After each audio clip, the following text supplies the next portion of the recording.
Greetings all, and welcome back to the channel. Today we're going to get into another cassette deck.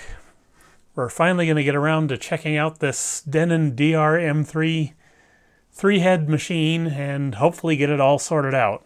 We'll see how far we get with it today, because it's got issues, to put it mildly. When I bought this, I was intrigued because this was a direct drive that apparently didn't play anything.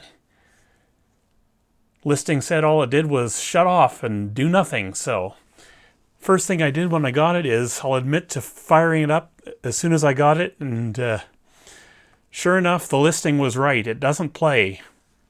And I found that what happens is the capstan motor doesn't even start running on this machine, so I don't know what's going on with it. Don't know exactly how far we're going to get with it, but if I can get it sorted out, I will. Anyhow, we'll do the usual thing and take a look around the outside first. There were actually a few of these machines up for sale on eBay when I got this one, and this is the one that didn't have all this plastic discolored, so this is the one I went for. Plus the idea of having a direct drive unit that didn't actually play any tapes was kind of intriguing to me. I wanted to solve the mystery, if you will. But real quick, before we actually get into this, I've got a lot of supplies coming in, including a full set of alignment tapes.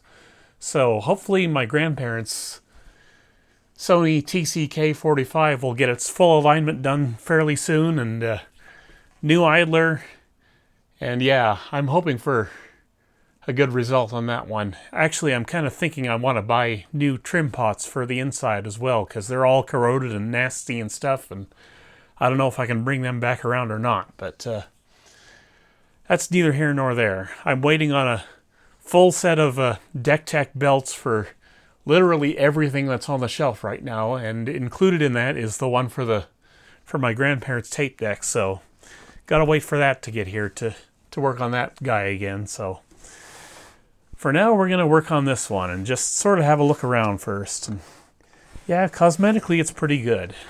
We do have this little discoloration spot on the display here. I'm not sure if that's on the inside or what, or if somebody spilled nail polish. It's not on the outside of the display, I don't think, but I'm not really that worried about that. But looking around at this unit, it's not really too bad cosmetically at all. There's no scratches, no damage to the panels. Oh, we've got a remote connection there. Not that I ever plan to use it. You could argue that this is my very first actual Denon unit, excluding even my home theater receiver, which is a Denon 6300. Reason being, the home theater receiver is from the D&M Holdings years, so it's not really the same company as this anymore. So, yeah. Anyway, there's really not much to look at on the outside of this, so let's fire it up and see what happens here. Is that capstan motor still going to be locked in place? That's what I'm interested in. Okay, power's on. Nice bright displays here, it looks like. I like that we've got an output level control. This means I'm going to be able to capture the audio from this on the broken Steinberg interface box.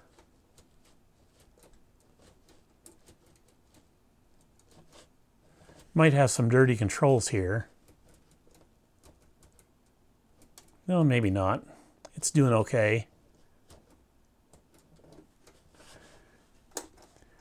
We've pretty much got all the functionality here, or at least most of the functionality of the Teac V-900X, in that this is auto-calibrating like that one is. But obviously this one doesn't have DBX like that one does, so I don't know. Okay, interesting. We got a counter and a remaining time there. Obviously this would be the counter reset here. I don't really care for these membrane switches that much, but it is what it is. Let's see if that capstan motor is actually running this time.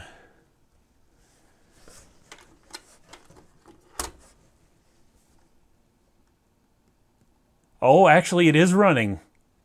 Interesting. I wonder if it was just a case of old lube or something locking that in place, and then because I had this on the very top shelf up here, come on gimbal, because I had it way up there on top, and I don't know if you can see it, but there is a heating vent right there. I bet that's what happened. I bet it's freed itself up due to thermal cycling. So, guys, I want to hear this thing play. Let me shut you off real quick, and I'll fire up the home theater, and we'll run it through that. Okay, the home theater is up and running, and we're going to just see what we got here, I guess. I'm going to go with my new YouTube demo cassette here. I'll go with the Vaporwave side first. Oh, we've got a real drive going there.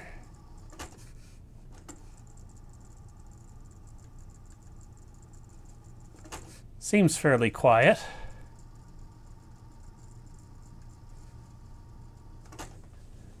Let's see, is it detecting the tape type properly? Yeah, it looks like it. We've got CR02 in the display there.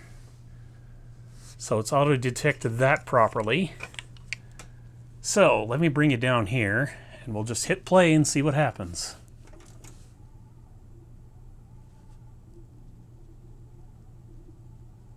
It sounds like the idler tire is slipping in there, or at least something's slipping in there. We don't have any audio yet because I've got the output level down, but I'm seeing there's a little bit of a channel imbalance there too.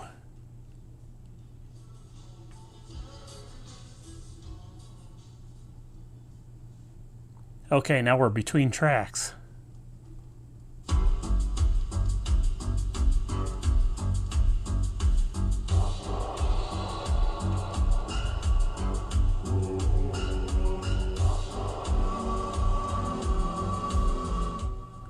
It seems to be playing really well.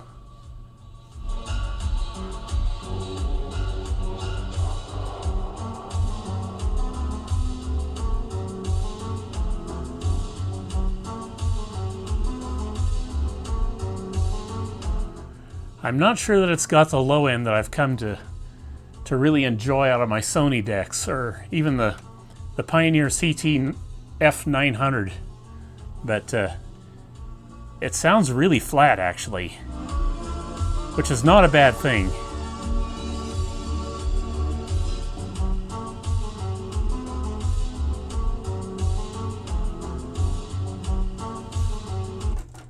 Let's try the other side. The one with Dolby C noise reduction on. I want to see if that works.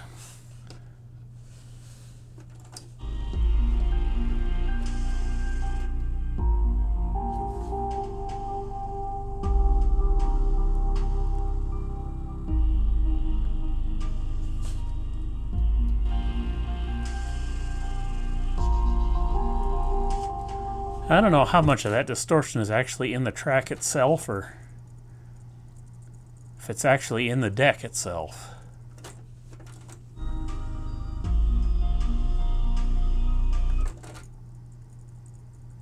Transport's working really well, I have to say, aside from the obviously slipping idler in there.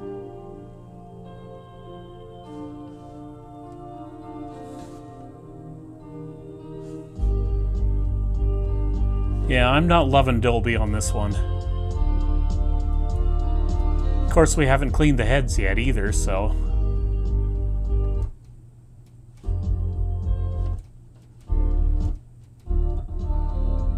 Oh, there's our channel imbalance right there. It's the tape monitor switch.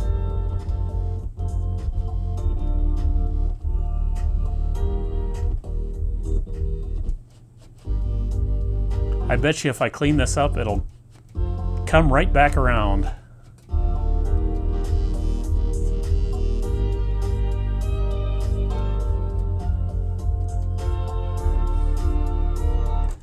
Yeah, this seems to be working really well. At least so far. Of course, we're going to have to get into it and service the transport, but yeah, it seems like it fixed itself with regards to the not playing any tapes issue it had. So let's see, what do I want to do next? Well, we got to get the lid off. That's what we got to do next.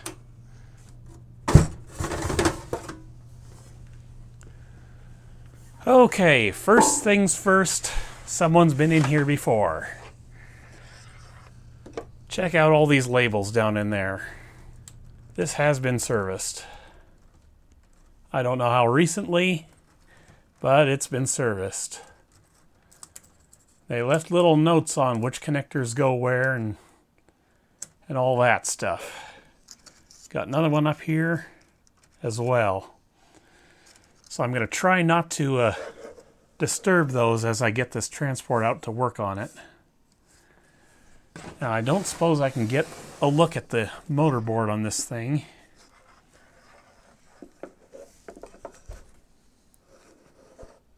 Got a bunch of old capacitors on it.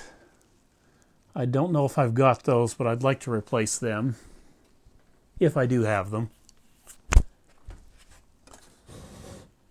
Just looking through the rest of the unit here. Kind of hard to do when the thing's still plugged in.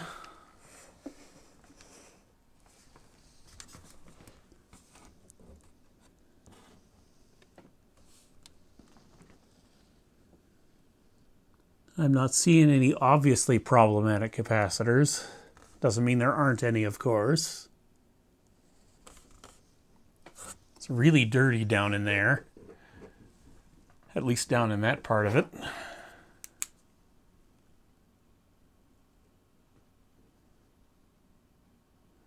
Potentiometers don't look too corroded. That's good. At least it's not as bad as my grandparents' tape deck anyway. But yeah, it looks like we've got a mode motor here for the transport. I wonder if that's going to need servicing. I'm hoping not, at least not anytime soon. Transport seemed to be working really well anyway, so. Here we've got the various micro switches that are used to determine record protection and tape type.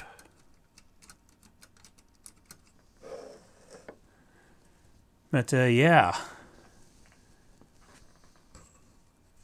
I'm thinking it was just lubrication in the capstan bearings that kept this thing from powering up and working for its last owner. So why don't I unplug this and we'll get started on working on the transport here.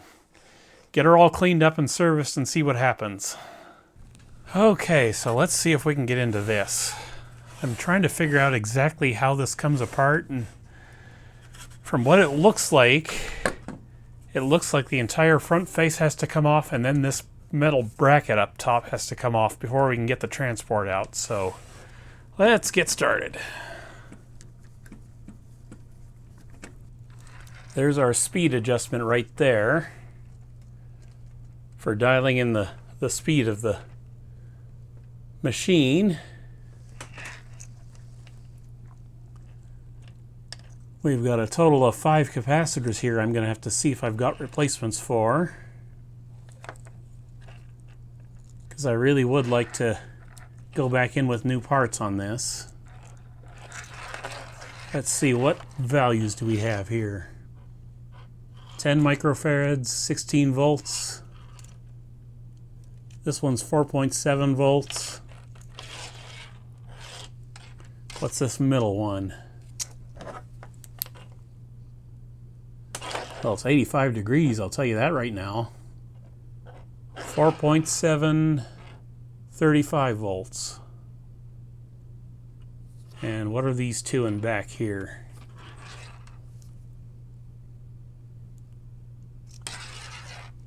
That's another 16 volt, 10 microfarad. This other one is 1 microfarad at 50 volts. I think I've got all of these, but I'm going to have to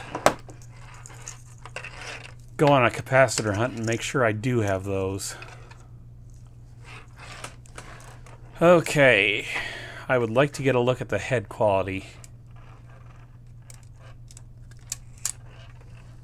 If I can. That may not be so easy on this machine. The door is in the way. How can I get the door out of the way? That's the question.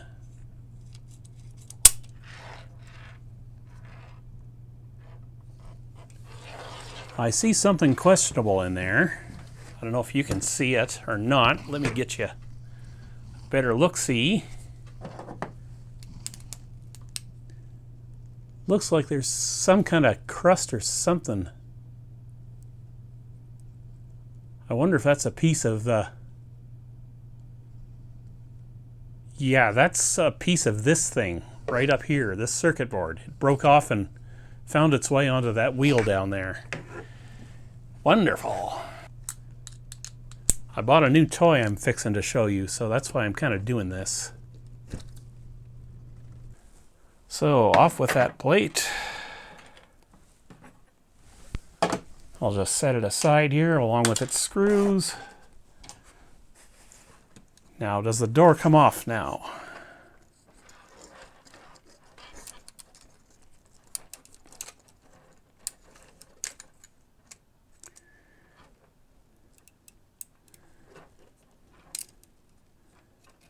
Sure does. We'll figure out that spring later on, or at least I'll figure it out later on.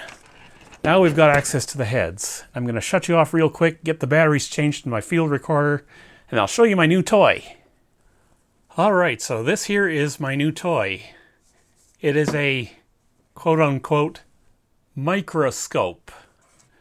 Really more of a toy than anything else, but I thought this would be a little bit better of an option to go for with determining head condition without having to deal with my macro reversing rings, which are a giant pain to use.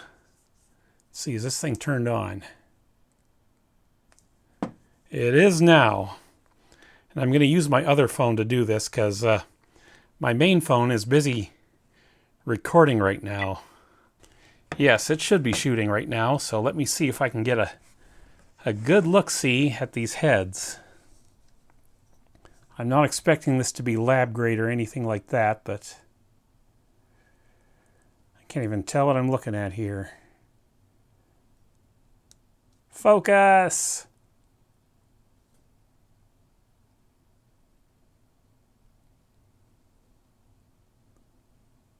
Oh yeah, there we go.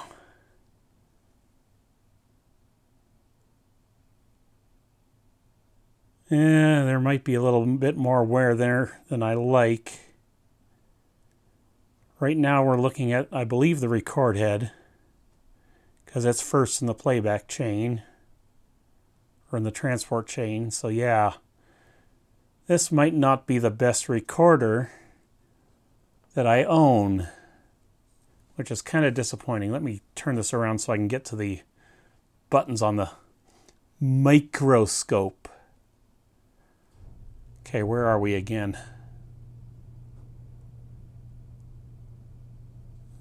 Okay, now everything's upside down, so I can't tell what I'm doing. All right. Yeah. I'm not thrilled about the condition of this head. Take a look at the playback head here. I can't really tell much of anything because this is really dirty. Let me clean that up real quick. Where's my alcohol? All right, now we'll check.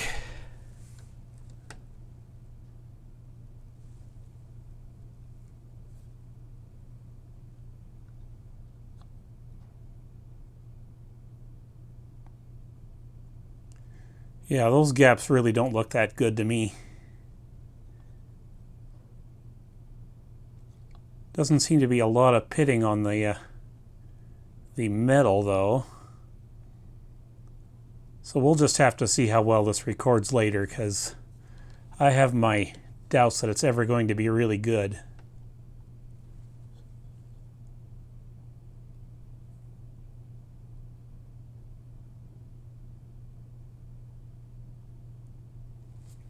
Just trying to get a better look at this playback head here. I gotta bring up the brightness a little bit.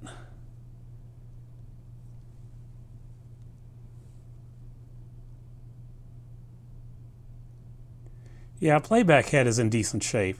It's just the recording head I've got concerns about here. And of course, who knows about this erase head here. If I can even get a look at it with this thing. There's fibers all over it, but that's no big deal right now. Yeah, I'm not really that pleased with the recorder head on this thing, so I just don't know if I'll be using it for recording. But I guess that's okay. You win some, you lose some. Okay, so next step I want to do is get the back plate off the front of this transport, and then we'll take a look and see what kind of shape the idler tire's in. I do have replacements, theoretically. I've got some from Marco Rubber, but I don't know if they're going to work. But I have a secret weapon also that may just work. We'll talk about that in a minute or 5, depending on what we find out in here.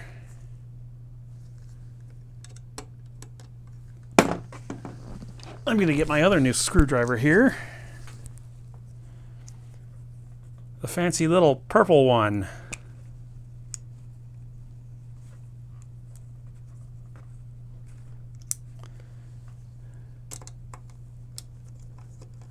I got a teeny turner. I'm starting to really like these Pick Quick screwdrivers. You can get them at Canadian Tire or Walmart. I found both of mine at Walmart, and I'm really liking them. They're cute. Oh, and of course we can't actually get a look at the idler because the shut-off board's in the way. At least that's what I'm going to call it. See if I can get that out of there so we can see underneath.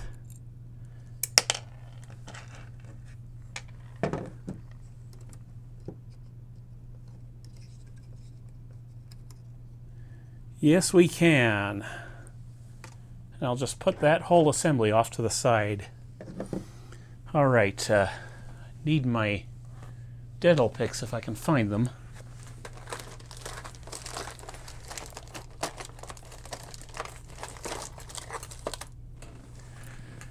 Well, at least I found a few of them.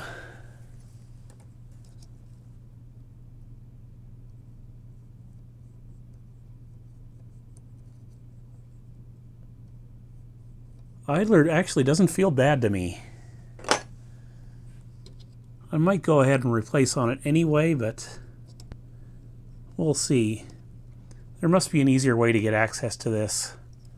I don't know if I really want to get in there and try to deal with this C-clip or E-clip, whatever you call it, while it's still in the deck, because I don't want to bend anything here. Transport is actually moving really well, though. I don't think I'll bother relubing anything under here, because it's really moving ridiculously well. But I do want to take a better look at that idler. So we got to get inside the back of this thing. And I bet this is going to be a giant load of fun. I just betcha. See if we can straighten all these wires out first. Okay, we got this wire to deal with. This goes around underneath to the coil for the motor. It would appear. So I'm just going to try and move things over where I'll keep better track of them. Yeah, it looks like I'm going to be able to deal with the idler just by pulling this whole assembly out. That's good. We'll do that in due time. For now, I want to get this motor board out. At the very least so I can recap it. Oh, lost a thread from in there. Wonderful. All right, let me see if I can hold the flywheel in place while I get this out. There we go. Oh, we got another little piece of something in there. I don't know what's in this bearing for grease, but I'm sure it's got to be done. There's actually nothing in that bearing for grease. Obviously there's no problem with these motor coils because the capstan drive was working. At least it was now.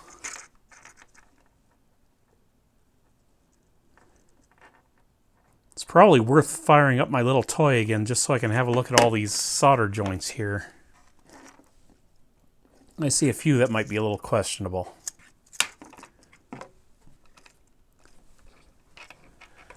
But yeah, it looks like this is set up for dual capstans because there's a kind of a, I don't know, I guess you'd call it a blanking plate there for where the other one would go. Oh, this thing really needs cleaning badly. There's a little felt pad or something on top of this guide here. Get that out of the way. And that's really, really dirty. So this needed to be serviced.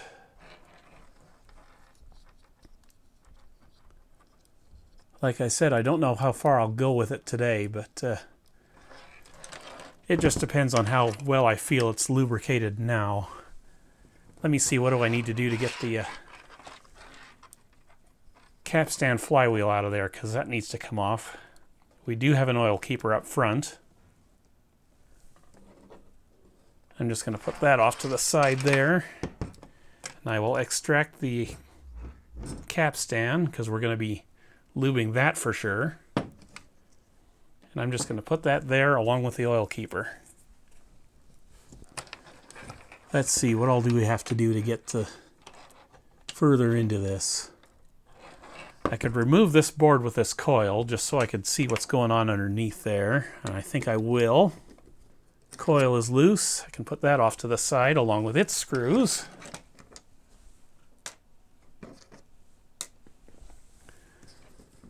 Alright, yeah, now we can look at the capstan bearing. Another such mayhem.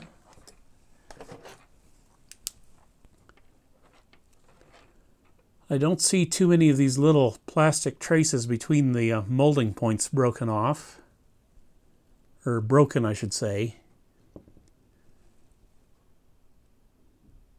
I don't have a problem breaking those off if they are broken, because when they're that small, they can easily get into other parts and foul them up. So, yeah, you might have noticed in my Teac V-900X video that a bunch of those... Oh, there's a broken one right there. Yeah, let me get rid of that.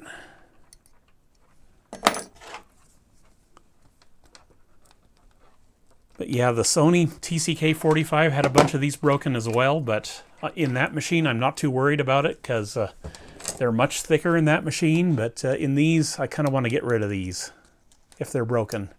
And that one is broken, so it's coming out. So far that seems to be the only one.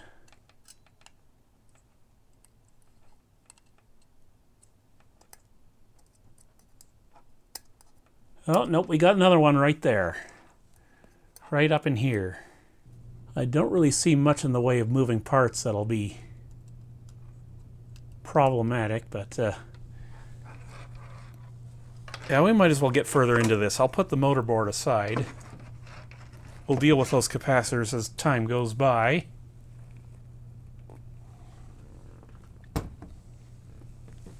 And we'll get this real drive assembly out.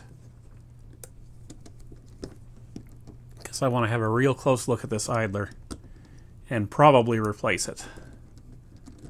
I've got new parts, so why would I keep the old ones? That screwdriver ain't magnetized.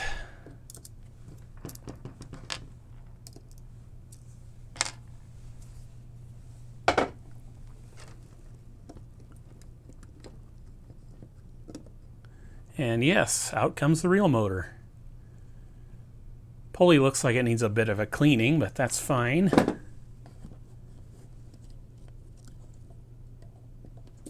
Okay, yeah, I should be able to get the entire idler assembly out from here. This is good. I'm not digging all the plastic parts I've been finding in this deck, but it's really not that bad. I've seen worse. And none of it's broken, which is the important part.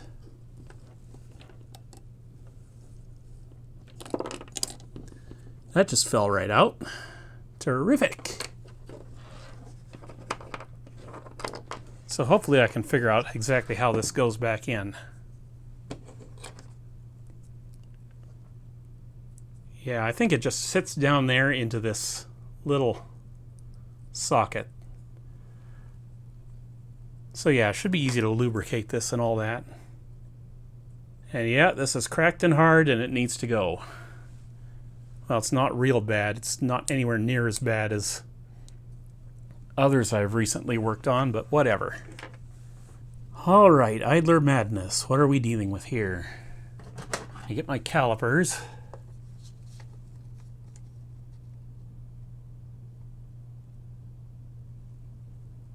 .3, maybe 15.4, maybe under ideal conditions, who knows.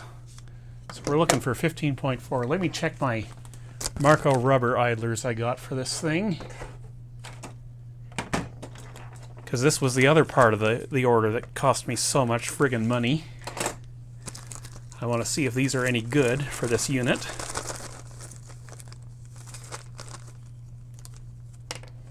I don't need 3 of them self. And these are SB1000 111. That's the part number. So they're square profile AS568 111 O-rings. So what do we have here?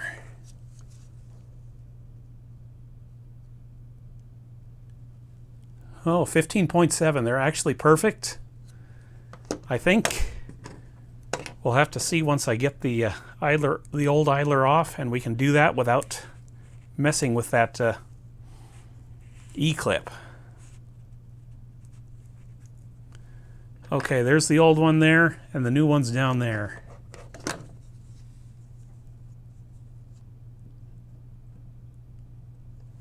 Okay, so 10.1 internally, and what about the new ones?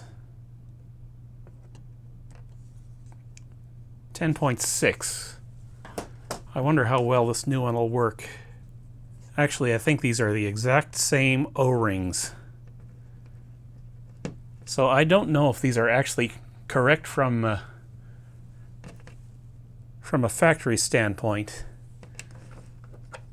See, there's this little limiter here that controls how fast or how far the idler can travel. Maybe I want a little more than this. So I have a secret weapon here.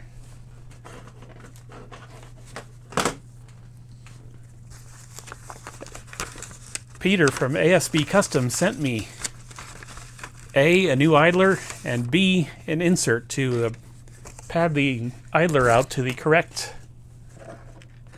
specification. And this appears to be the exact same transport as the ones he's been working on. So I bet you this is going to work. So there's the business card there. He's got a YouTube channel, and I will go ahead and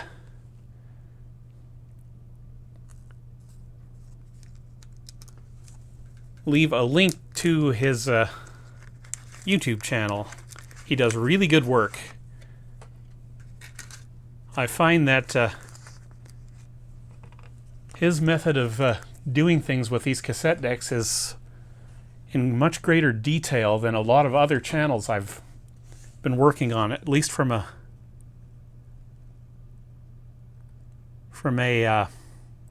you know, a mechanical standpoint. Yeah, this one is 16.6.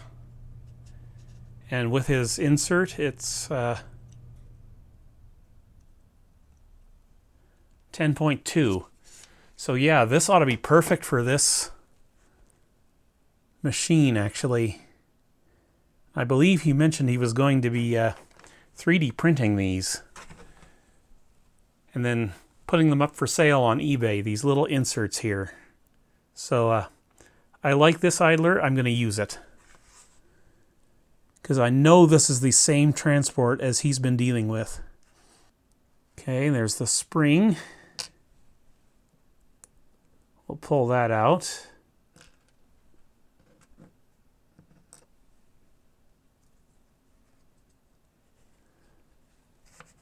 Okay, now for lubrication, we just do not want to use very much of this. So what I'm going to do is I'm just going to take the tiniest amount.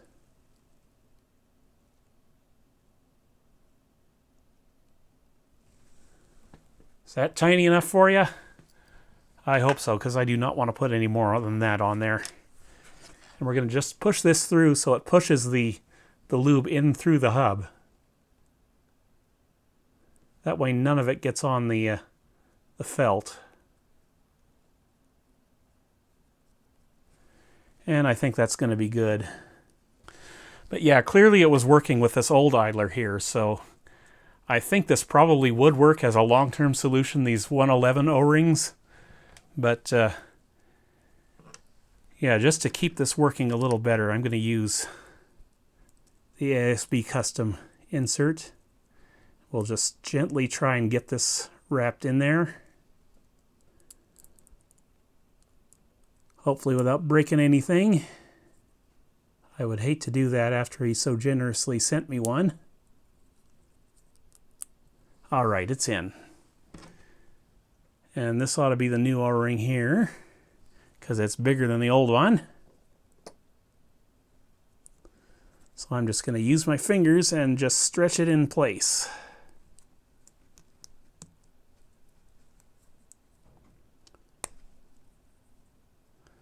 So yeah, I think what happened is somebody serviced this before and they couldn't find the right O-ring to use as an idler, so they went with the same 111 O-rings that I bought from Marco Rubber. Okay, so I want to clean this off. I'm going to use distilled water again.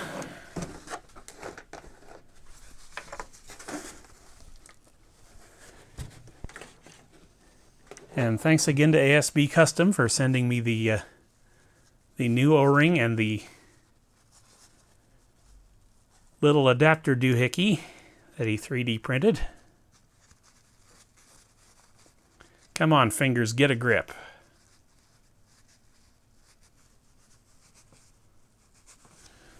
All right, that should be good. Feels grippy enough, so it should work. All right, before I clean and lube anything else, I want to check and see if any more of these little molding things are broken or loose or whatnot. Because there were a bunch I couldn't get access to from the way it was. And I don't think there are, so we're good there. And it looks like this actually has decent grease down inside the mode assembly. I'm going to pull it out and clean it anyway because it looks like there's dirt in there, but it looks pretty good. So, isopropyl alcohol.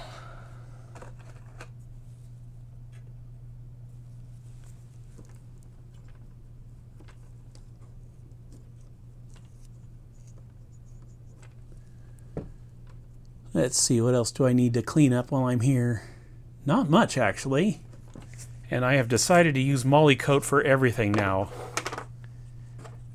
Unless they're really junky tape decks I don't care about.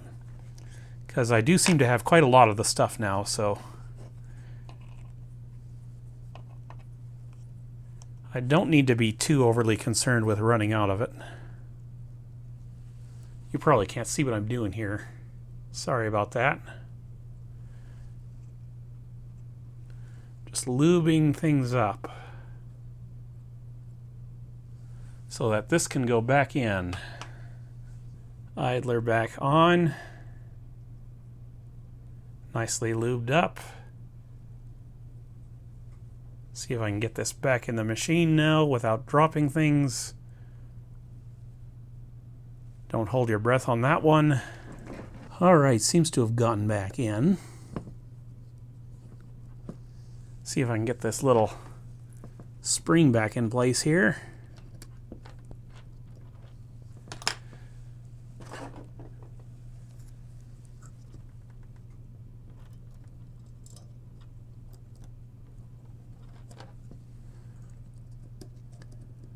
Alright, I do believe that's how that goes. Let's come around to the front here.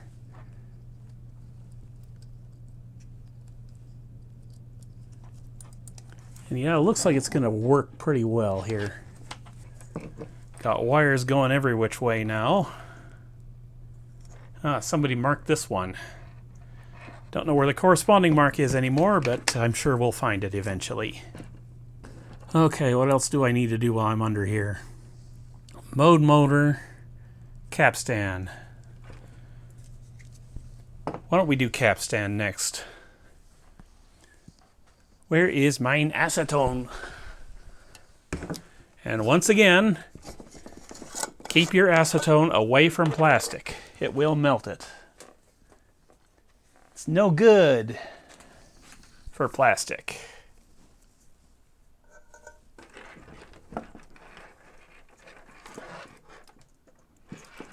Alright, just going to go straight through, like usual. Clean out all the old lubricant so I can get in there with all new stuff.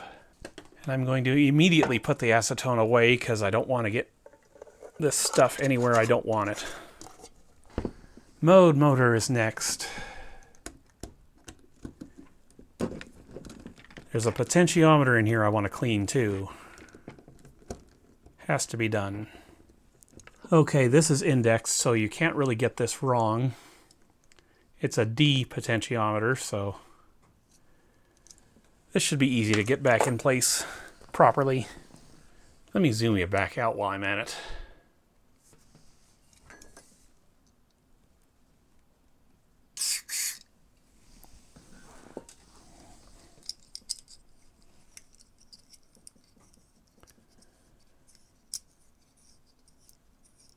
There's no stop on this, so it just goes around and around and around and around and around.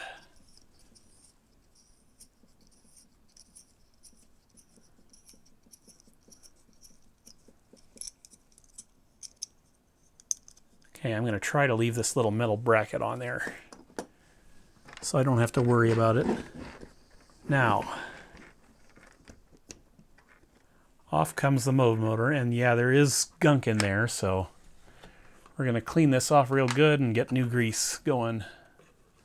Some gunk in there that I had to scrape out.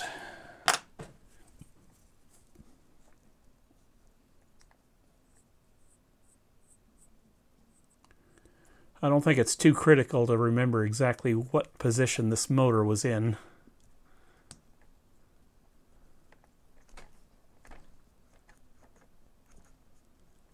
It's not going to be as hard to put together as the Nakamichi BX150 was, where you absolutely had to remember what position that thing was in. So yeah, hopefully I don't have to get inside this again and do a mode motor service, but if I have to, I will. This grease isn't in great shape anymore though.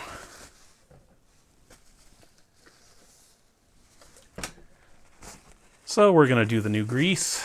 See what happens. Yeah, this looks exactly like the Lubriplate 105 I've been using all these years to... Well, not all these years. I haven't been doing this that long. I think that looks good. There's a little bit of graphite lube up in there, it looks like. Maybe that's original factory grease or something. Could be gray grease.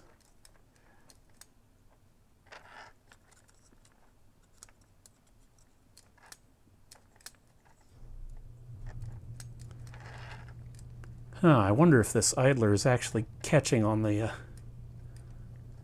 arm there. Doesn't seem like it wants to go up all the way. Maybe it's not supposed to.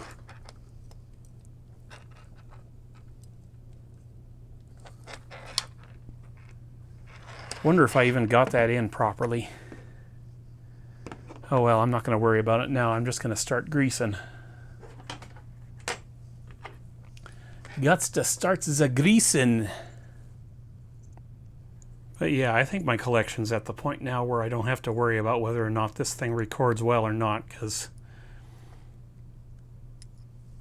like the Excelia alone is such a good recorder that I'm half convinced these days it could hang with a high-end, not even a low-end, a high-end 3-head Nakamichi deck.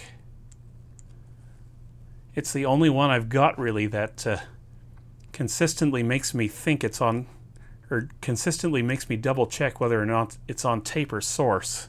It's that good. And the V-900X is real close to that level as well. It's just phenomenal how well my best recorders do already, and I haven't even gotten to the high-end Nakamichi stuff yet.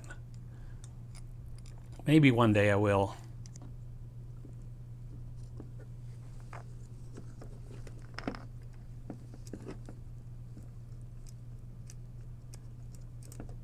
Yeah, it's moving fairly well, so I'm happy with that.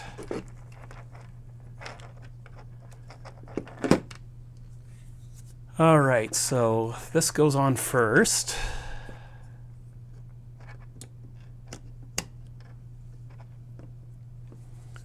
I'm going to put just a little more moly coat on the worm gear down in here, just a little strip.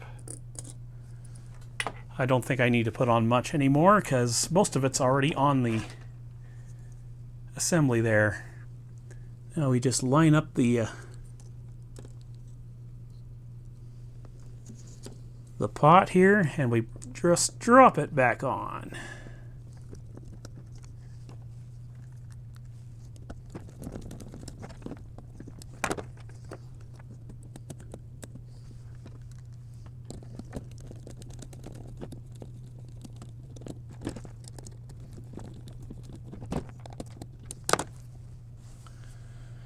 All right, next phase.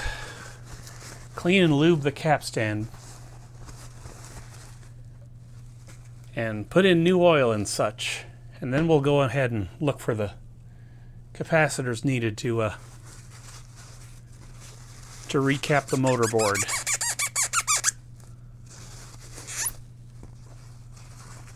Oh, that's a nice squeaky clean capstan. Really not a lot of gunk on the flywheel, so I won't worry about it. This isn't a belt drive machine anyway, so don't have to worry about that too much. Little Androl comes next.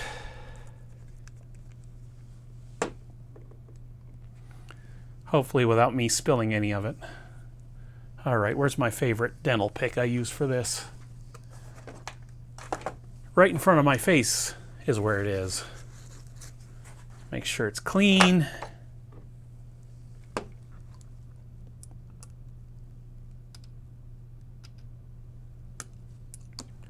I'll do 2 drops here.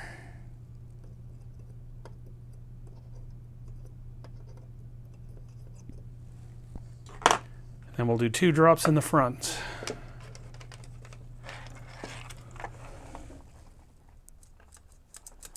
And yeah, this head block is really moving well. I'm not going to bother lubing that up just now.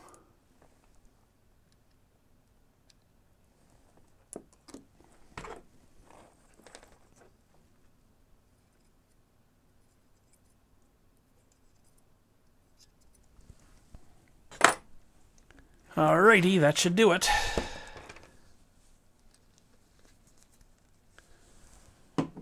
Now, let me see. I think I got to put this coil back in place first. Do I not? I believe so.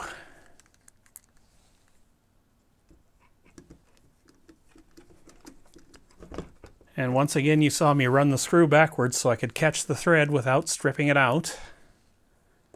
I always do that on plastic. At least I always try to do that on plastic. Backwards until you hear it thump.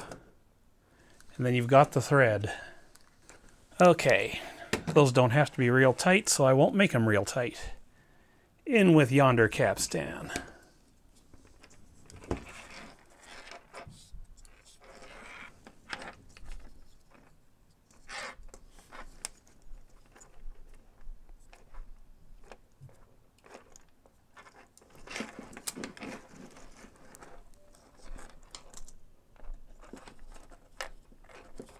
Oh, there's a bunch of gunk on the end of the capstan here. What the heck is going on with that?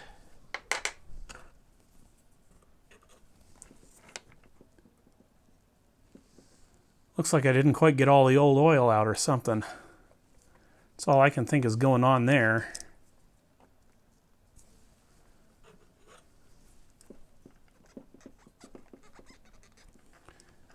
Anyway, we got to clean this off anyway, so might as well go ahead and do it. I will do the pinch roller, I think. I just haven't gotten to that part yet. Where's my oil keeper?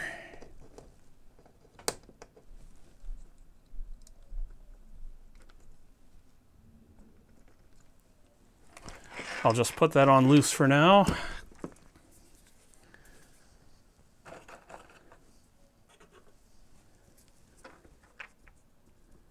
Clean up the little end of the capstan here, and we're going to do the same thing for the thrust bearing on the motor board while I'm thinking about it so I don't forget to do it.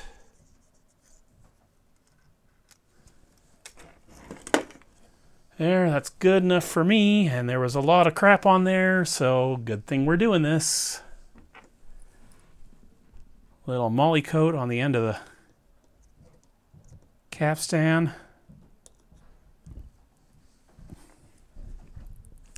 And I'm going to save the thrust bearing until we get the thing recapped. So I'm going to shut you off now, and I'm going to go look for the capacitors. Alright folks, I ended up doing the entire recap off camera, and here's what we got now. We got the one Nikon Muse in there. At least I think it's a Muse, not sure. It's audio grade, but it was the one capacitor that was left over from the Teac V-900X job, so it's going to have to do because I'm running low on those capacitors. This one is not Muse, but it's the same value. And these two are both 4.7 at 50 volts, Panasonic FC. Then yeah, we've got this little teeny tiny one in there, replacing the original, which was much larger, but that's fine. Now, I thought what we could do together on camera is take a look at how good or bad the old capacitors were. So we're going to use this tester for that. And I'm going to line up all the old capacitors down here to test one at a time. So, how do I best do this? Probably this way so I can see the screen while I'm doing this.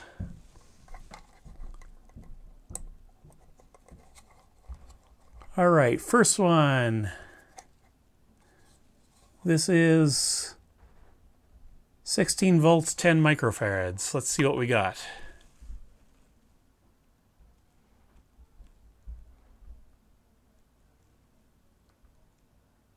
10.95 ESR 1.3 ohms. I don't know about that ESR.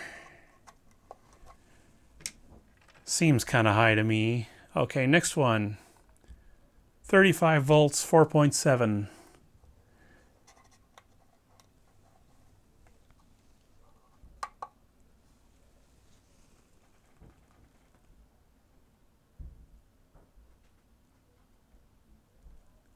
Oh, that is kind of way off there. 5.4 nano, or you know what I mean, 5.4 microfarads. 1.5 ohm ESR.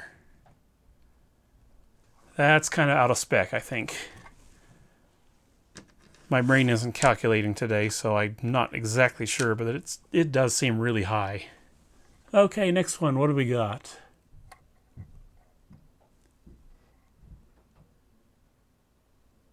Another 4.7 microfarad.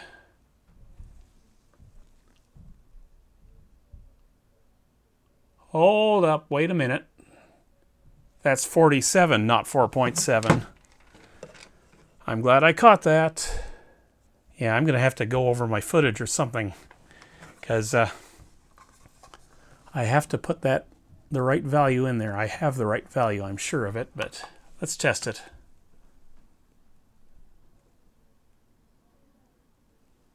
Actually, I just tested this, didn't I?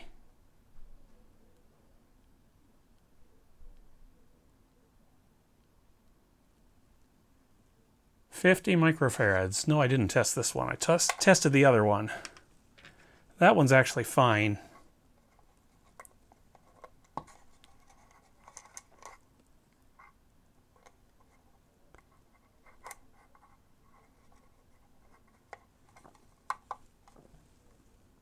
Losing track of my capacitors here. I don't know what's what anymore.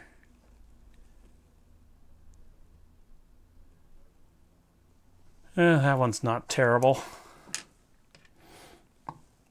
Problem is all these capacitors are rolling around my bench here.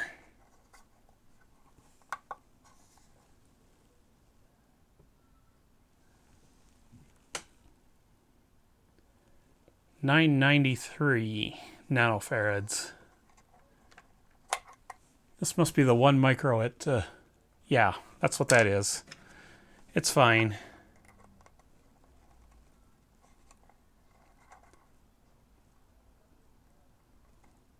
So yeah, we got one out of tolerance for sure. But I think it's just going to end up being that only that one. I need new batteries for this thing. Yeah, okay, that one's fine. Okay, so I'm going to shut you off now and figure out where that 47 is supposed to go, and I'll be right back. Well, got the problem solved. Thankfully, I had exactly one capacitor left to do the job from the Sony TC270 open reel machine. So that's what's in there now. I finally got all the right caps in, so this thing's ready to go back on. At least I think it is. I hope it is. I would hate to have to do much more to this. At least on this side of the transport. So, as you can see, I've got the reel motor back on. So I'm ready to start putting this thing back together, and I'm just going to smear just a little bit of a touch of moly coat on the end of this thrust bearing. And that should be all I need for that. At least I hope so. See if I can get all these wires out of the way, and then we'll drop this back on.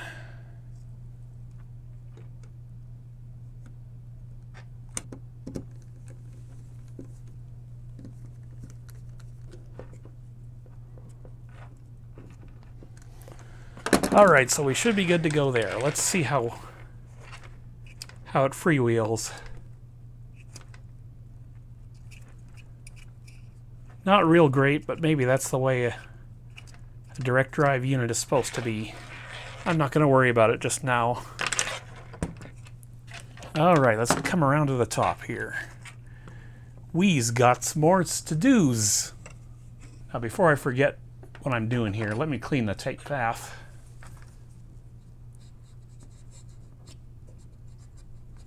Just make sure everything that's contacting the tape is nice and clean, which it is very much not right now.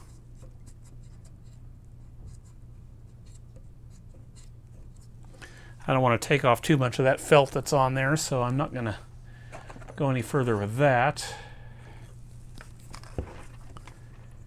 Get the erasey head here. And before I put this back together, I'm probably going to end up demagnetizing the tape path off camera.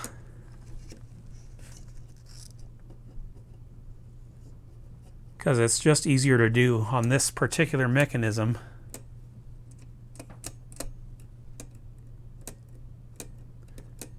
That's kind of not very free moving, is it?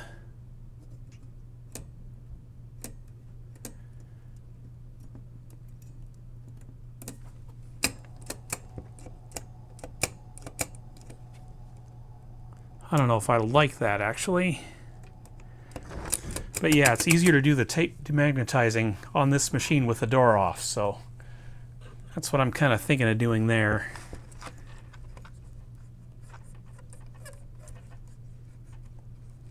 Scrub the record and play heads one more time. I don't think it's going to make much difference.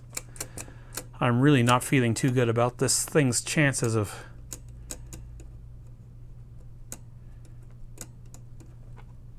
okay, I see why that's catching now. There's this little metal tab down in here at the end of that screw, and the screw's getting caught.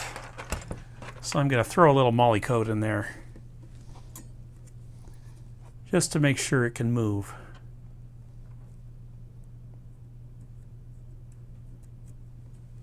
All right, that should do that.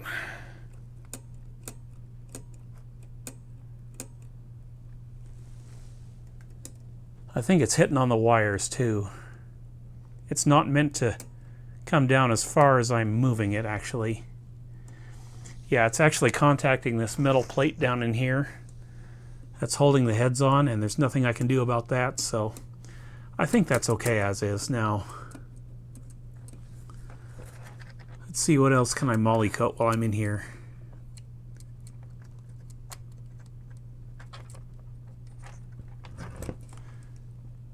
I think most of it's actually pretty good. Everything moves freely. So yeah, next step would be the reel tables. And I've gone to this length, so why don't I keep going with this? Just got to figure out where the split in these washers are so we can get them off.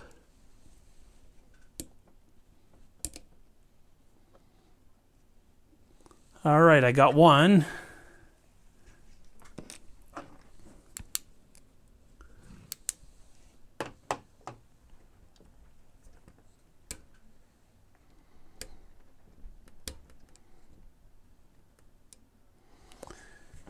Wow, those were much easier than dealing with Sony's non-split washers.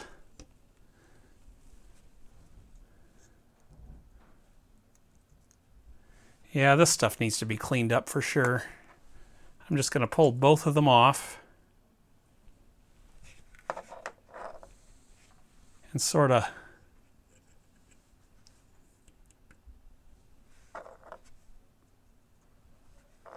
put them down in front of the transport in front of me here. Just about lost that spring. That wouldn't have been good. Now we've got to clean all this stuff up. There's a bunch of old grease everywhere. Oh, and we got another washer there we got to worry about.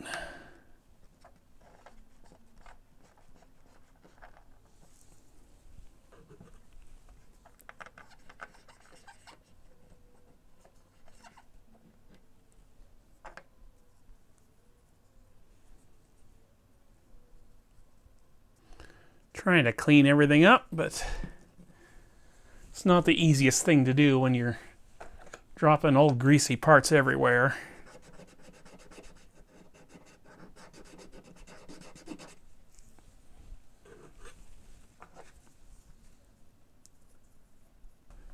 Okay, next up we got to clean the shafts.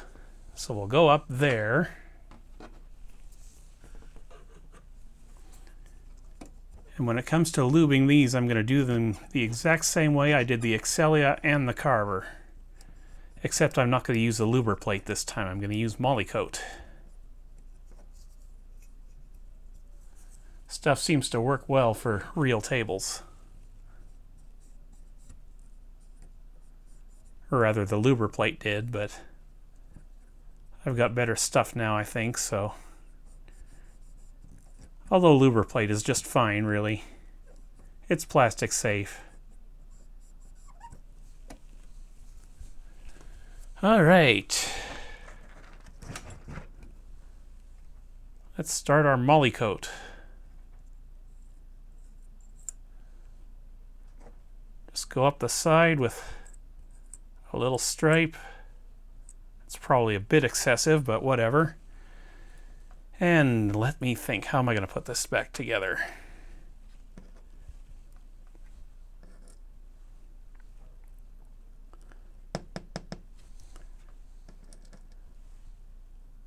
I'm going to put the springs back down dry.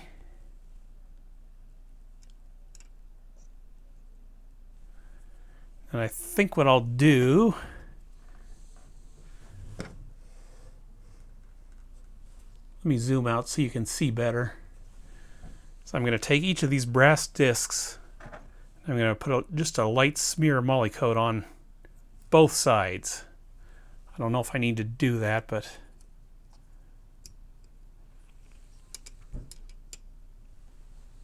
that's what I'm going to do.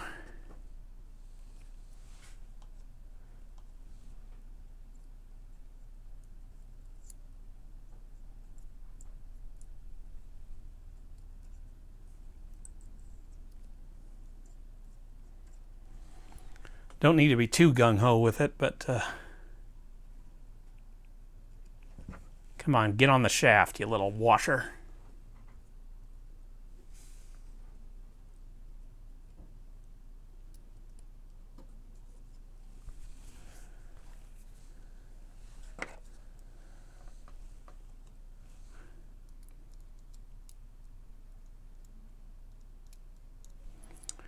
Okay, and then one final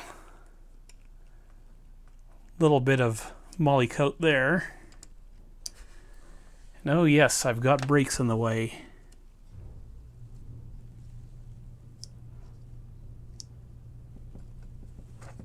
Brakes and an idler, as it happens.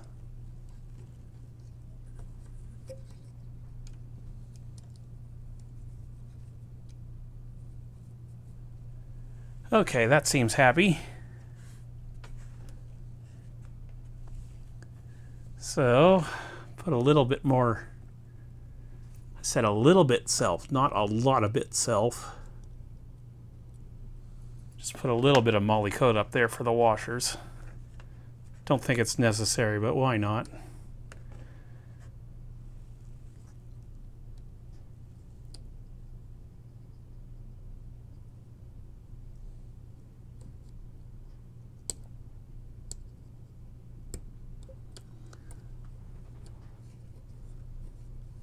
All right, there we go. We got one done.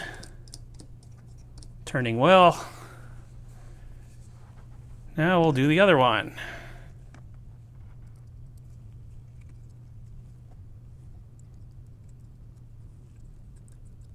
So what is next to do on this machine? I think the transport's just about ready to go as is. In fact, yes, it is ready to go. I just got to demagnetize the heads and tape path. Then we can get into the to the rest of the deck and see if we can get access to that tape source monitor switch. Then clean that up, and then it should be ready to go, I think.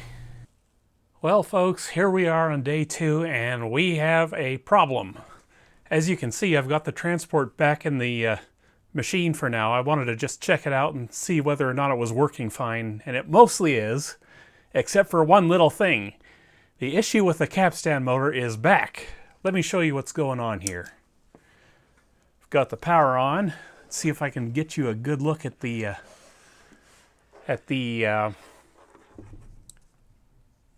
rotor here. I don't know if I can very well. We've got wires in the way.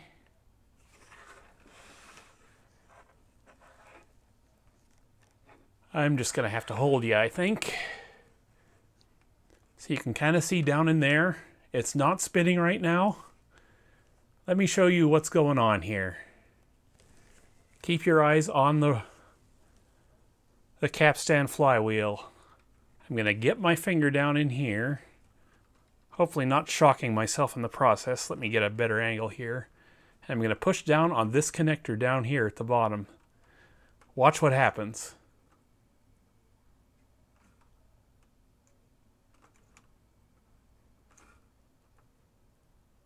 See, every time I push on the connector, the flywheel starts. When I take my finger away, it shuts off. So folks, we have a connector issue, or a soldering issue, underneath the power board. So I have to get this out now.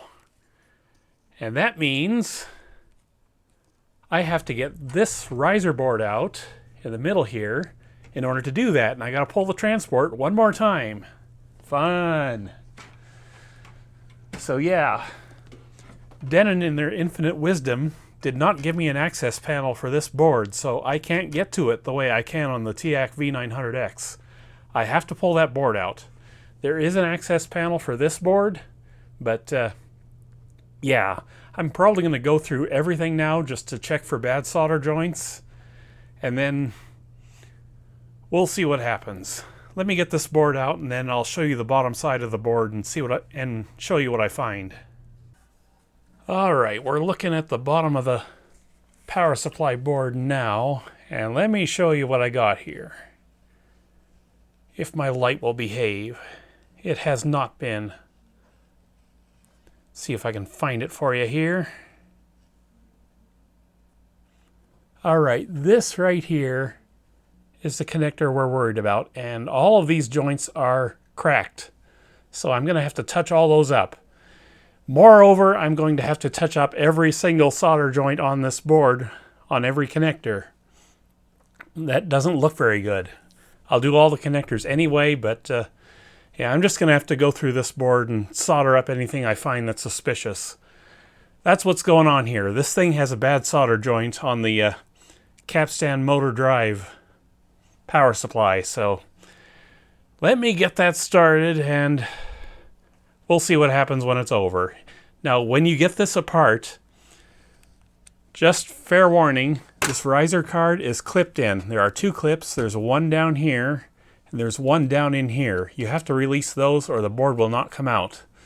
So yeah, that's the only thing to worry about there. And also, I'll just show you real quick here. All of these transformer wires are wire wrapped. So you have to be very careful with those. Sometimes, like on the Pioneer CT F-900, all of these wires were solid core and they tend to snap on you, so watch out for that as well. Now this is not the only time I'm going to be in here, because I think I want to get the entire board recapped at some point, at least the power supply part of it, because I'm not really fond of these capacitors in here. Like in the 80s, they changed their capacitor formulation, in the early 80s that is, and anytime the manufacturers change capacitor formulations, you get failures left and right. So I'm going to bet that there are some on here that are bad, but I don't have the parts right now, so I can't do anything about that right now. But yeah, let me get the soldering iron going, and I'll just work my way through this machine and try and get on top of this. Alright, I think I got this board sorted out. There were a lot of bad solder joints, and I do mean a lot. Multiple connectors had problems, including both of the connectors for the real motor and the mode motor, so those would have failed eventually as well. So I'm glad I got to it. Now, I found evidence that the previous technician had been in here before resoldering things. This connector had already been done, but I went over it one more time. It's just that when it came to doing a thorough job, the previous tech didn't exactly do a thorough job, if you will. Half the connectors weren't done, some of these were. It's just kind of half-assed if you ask me. So I touched up every connector, and also every part that's attached to this heatsink down there has been resoldered, and everything else I could find. So this board should be good now. So I'm going to shut you off now. I'm going to check every solder joint on this board, probably hit these connectors because these go to the riser board over there. And yeah, I got a lot of work to do, so I got to get started. And then after I get done, we'll get into this area here and try and clean the tape monitor switch. I've already done these controls, so they're good, but I might hit them again one more time. We'll see what I feel like doing when I get in there. Alright, I think I'm done. There were quite a few bad joints on the power supply board, but that seems to be the extent of it. The audio board over here didn't really have much going on, but I touched up some of the joints anyway, especially around the connectors, and the same thing goes for the riser board. No real bad joints, but I just touched them all up anyway. It's good practice to get into.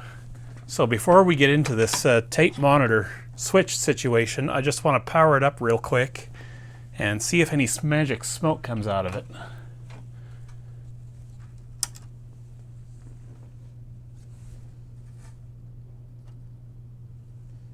What? The capstan motor still isn't running. What is going on?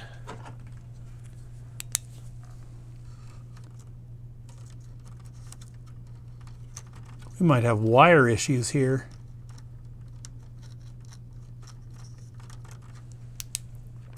Yeah, there's still something going on with this connector. Even though the joints were all bad, and I do mean all bad, we got to take a look at this connector and see what we can figure out about why it's acting like this. Alright, so I got it, I think. Not sure. I got all this stuff removed again. I got the board out. I shortened the wiring harness to that connector by maybe ½ an inch or so and resoldered it back down to the board. That did not fix it. So I came back here to this connector again, and you'll see that one wire is now shorter than the rest. That is because the yellow wire down there, yellow-white I guess you'd call it, there was a break in that wire right down by the connector. So that's been shortened now, and I had to pull that little connector, or that little contact apart, and cut some wire off and resolder it back in. So I think it's going to stay working now. I think. Don't quote me on that. If it doesn't, we're going to have to replace this entire wiring harness all the way back, I think. Because I'm not doing this twice. I'm not pulling all this stuff apart again. If I have to do a more permanent fix, I will have to take this out again, and I will have to take the power board out, and yeah, in that case it would get all new connectors and new wiring all the way back to the capstan board, because I do not deal with this more than once. So yeah, that's where we're at with this. So it's time for me to shut this off now, and well, actually, why don't we see how the transport's working first? I think we can do that.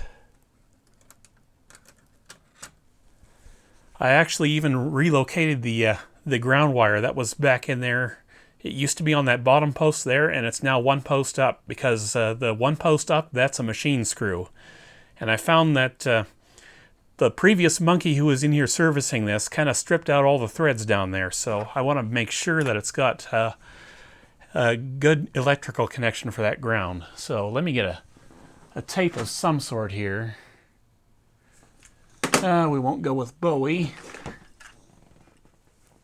We'll go with this one. I want to see how the transport's doing.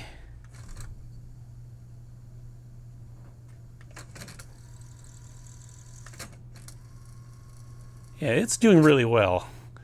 Transport is fine. We just had to get that issue with the wiring to the capstan motor dealt with. So let me shut all this down again, and we'll get into here and we'll try to find a way to clean this monitor switch here. Looks like the whole front plastic carrier comes away, but it also looks like we have to release some tabs here from the front. Let me see if I can do that. I believe these just pop down. If I can get my pliers on them.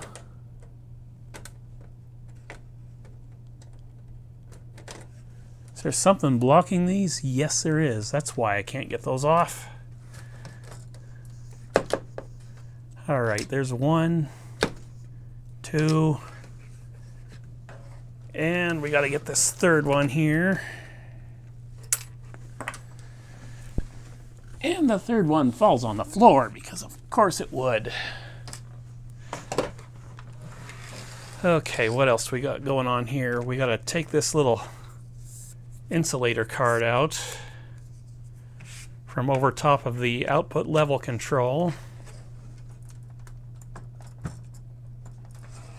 Transport is in the way again.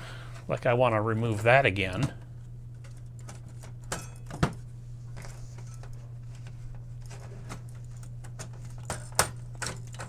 All right. Out you come. And now we've got access. Not real great access. And oh, great. They would do that to me. This is a sealed switch. So how the hell do I clean this thing?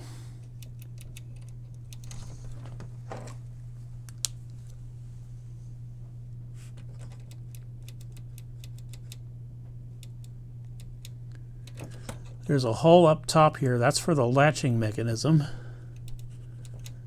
I have had some luck spraying cleaner into there, but I don't know if that would work for this particular switch. Let me look at it from behind here.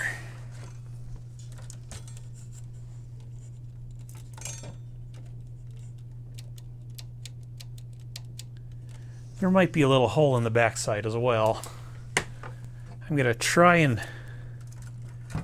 get a little cleaner down into there if I can. Sorry, I can't get you access here to see this. This is really tough.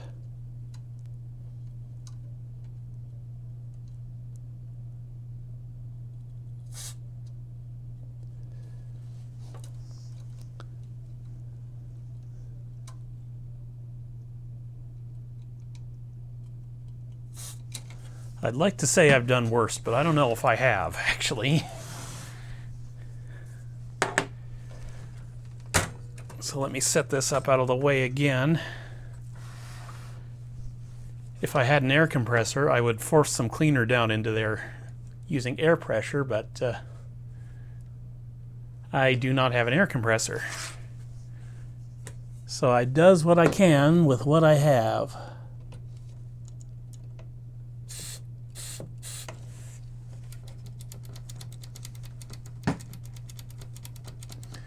We'll soon find out if that made any difference.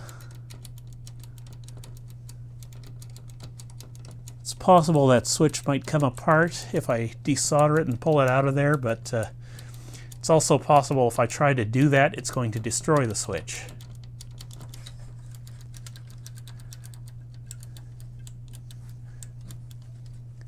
So I'm going to hit it as many times as I think I can get away with here.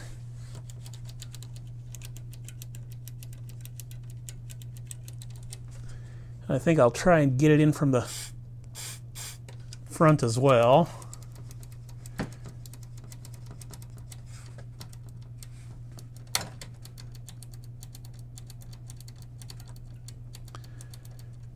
I suppose after 40-something years these switches really could be replaced, but good luck finding them. That's the problem.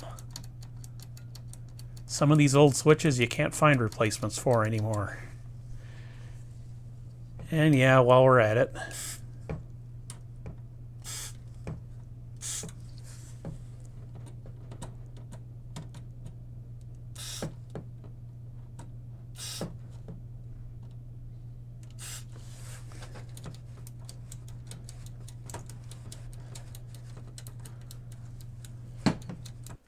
before I finish putting this back together, let's power up and see if it's any better. Put this little insulator card back in before I forget where it goes.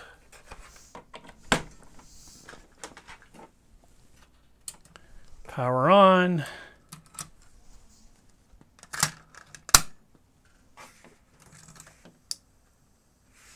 All right, it's already looking better.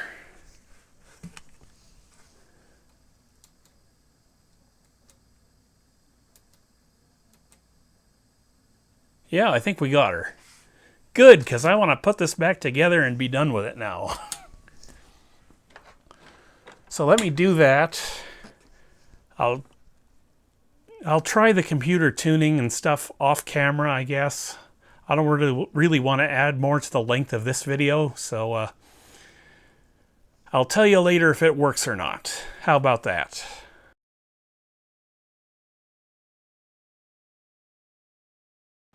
Well, there you go, folks. There's your wow and flutter, roughly on par with the Teac V-900X. Maybe a touch better, but not too much better. 0.43.4. Well, actually, it's getting better the further I go along with this tape here. I like this. This might actually be a little better than the Teac. So yeah, whether or not it records remains to be seen, but it's good to have a deck like this as a reference because, like I said, I'm planning on making speed calibration tapes with the Technics RSB 755, and I need a couple of good reference decks I can check the speed against of any tapes it makes. So that's basically what I'm going for here. It doesn't have to record well, it just has to maintain really good speed stability, and it looks like it is.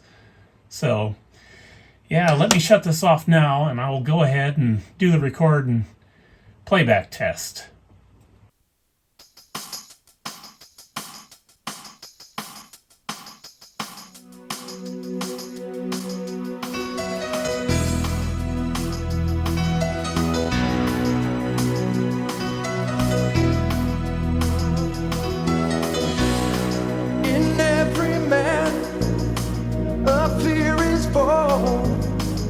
He must stand within the storm and wake the faith that sleeps so deep within the heart. In the darkest time, we face the past as thunder rolls across our path, a sign of hope. Oh, when you reached out for my hand,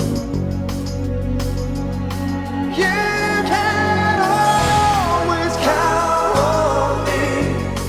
Wherever you go is where I'll be. Call me in your hour of need. I'll carry you home, 'cause I believe it never dies, the spirit flies. Always know you can count on me. Yeah.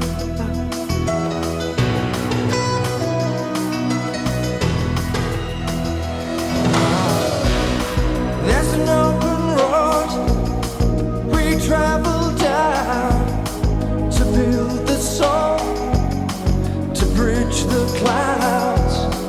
This day I know our trust can never be broken. You can always count on me. Wherever you go is where I'll be. Call me in your hour of need. I'll carry you home, 'cause I believe it never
Okay, so thoughts about the Denon DR-M3. How does it compare against my other good recorders and all that good stuff? Well, I am pleased to report that the record heads aren't in quite as bad shape as I thought they were. There is some high-end roll-off, I'll tell you that right now. It seems like it kind of starts rolling off significantly around 14 to 15 kilohertz, but that's kind of where my hearing kind of stops these days. Back when I was 18, I could hear up to 18 kilohertz, but now it's down to around 14 to 15 or so. So that's good. For me, it's a halfway decent recorder. However, there's another problem. I ran 3 tracks through this machine. The last track was Ivan's The Spell. And if you don't know who Ivan is, he's Ivan Duraschuk, the lead singer of Men Without Hats. Anyway, that song has a lot of low-frequency content in it. And I found that every time the low-end hits in that song, this thing distorts. And that's probably going to be bad capacitors. So what this thing really needs is a full-on recap. Every part of it needs to be done. Not just the power supply. Now, is that going to be worth doing on this machine? Well, that's something I'm going to have to figure out yet. I'm kind of leaning towards yes, but I'm also kind of leaning towards no. See, in terms of sound quality, this is better than the Sansui D905R in the other room, which is an auto reverse 3-head with 0 head wear. And it might be better than the BX150 as well, the Nakamichi BX150, which is a 2-head machine. I know that's not such high praise because it is a 2-header, but you got to remember the NAC is one of the best 2-headers I've ever used, period. So, yeah, in terms of where this fits in, I don't think it's ever going to match the top machines I've got, like the Carver TD1700, the Teac V-900X, and the Excelia XK007. It's just not capable of reaching that level with these heads. If it had new heads on it, it probably would. At least get a lot closer, but as it is right now, I don't think this one is ever going to reach that level. So I really do have to figure out where exactly this is going to fit in the pecking order. And if I did capture the footage of, or I did capture the audio of this thing recording The Spell, so I'm going to try to fit it in here somewhere, but that track is likely to get me hit with a content ID, so I don't know if I can keep it in here or not.